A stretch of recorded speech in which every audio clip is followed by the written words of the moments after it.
Hi everyone, I am Priyanka Jain. I am a verified educator at the Unacademy Plus platform, and here is a very big news for all of you.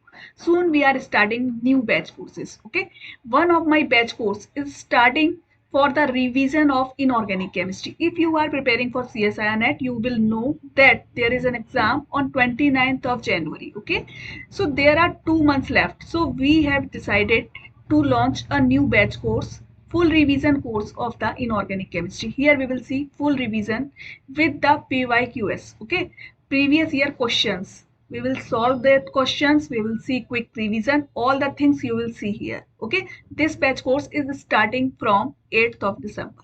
Okay, and the next batch course that we are starting is starting from 2nd of December, and this is for the chemistry of coordination compounds, chemistry of transition metals. Okay, so here we will discuss about the coordination chemistry. All the subject we will discuss from the beginning. Okay, so you will see all the type of questions from the previous year and from the good books also. Hi students, welcome in chemistry classes. I am Priyanka Jain and you are watching the test series of videos especially for the incoming CSIR NET 2022's exam. Okay, so these questions I have taken from the December 2019's question paper. Okay, the questions are from the thermodynamics. First question is on the entropy change.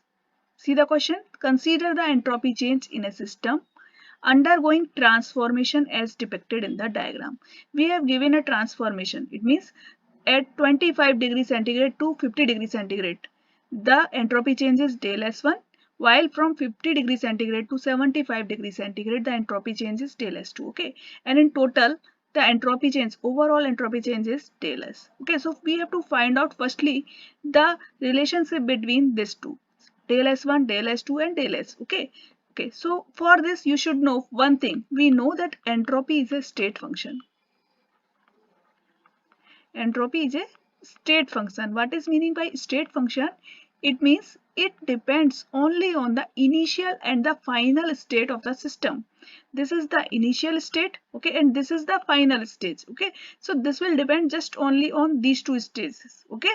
So whether we are converting this A state to B, two steps, it means first step and second step, or we are carrying out the operation in a single step like this, both the processes will be same. In both the processes the entropy change will remain same. Okay, it means the entropy depends only on the initial and the final state. Okay, it has nothing to take from the path of the reaction. So we can say that the del S, it means the total entropy change will be equal to del S1 plus del S2. Okay, so now you can see in these two, in option 1 we have given del S is not equal to del S1 plus del S2, so this is not correct. Okay, secondly in this we have given del S is not equal to del S1 plus del S2, so this is also again not correct. Now see, we have given 3 and 4th option, so we will have to find out the relationship between del S1 and del S2. Okay, in this we have given del S1 is equal to del S2, and in option 4 we have given del S1 is greater than del S2, right? So for this you should know, we know that the del S is equal to Q reversible divided by temperature. Okay, so now you can take from this that the del S is inversely proportional to temperature.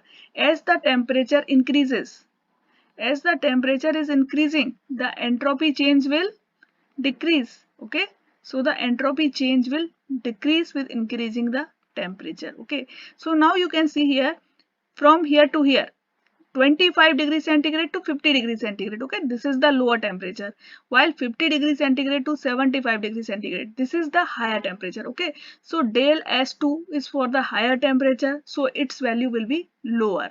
Okay, while del S1 is for lower temperature, so its value will be higher. So we can say that del S2 is lower than del S1. Okay, so this thing we have given in option number 4. Del S1 is greater than del S2 and del S is equal to del S1 plus del S2. Okay, so the option 4 is the right answer. Let's see the next question.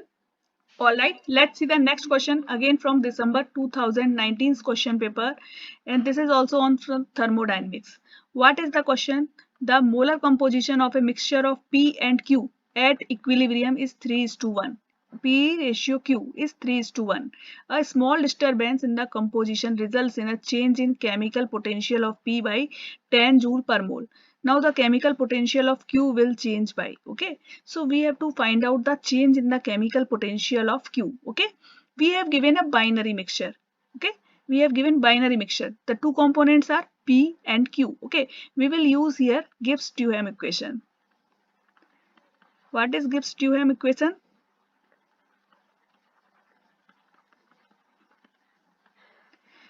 That is dg is equal to summation of change in, this d denotes the change in, okay, individual number of moles multiplied with the individual chemical potential. It means of a particular component of the mixture.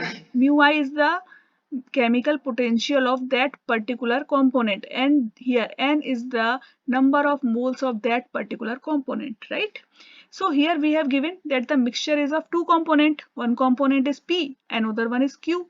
Okay, so we have given two components. So we can write here dz will be equal to, now we can open it. Okay, we can write like this, np d mu p, because here the potential, chemical potential is changing. Okay, so we are writing in this manner, d mu q. Okay, in this manner. Now you know about the chemical potential of P. Okay, this is known to you. Now you don't know about the number of moles of P and Q, but you know that the mixture is in the ratio of 3:1.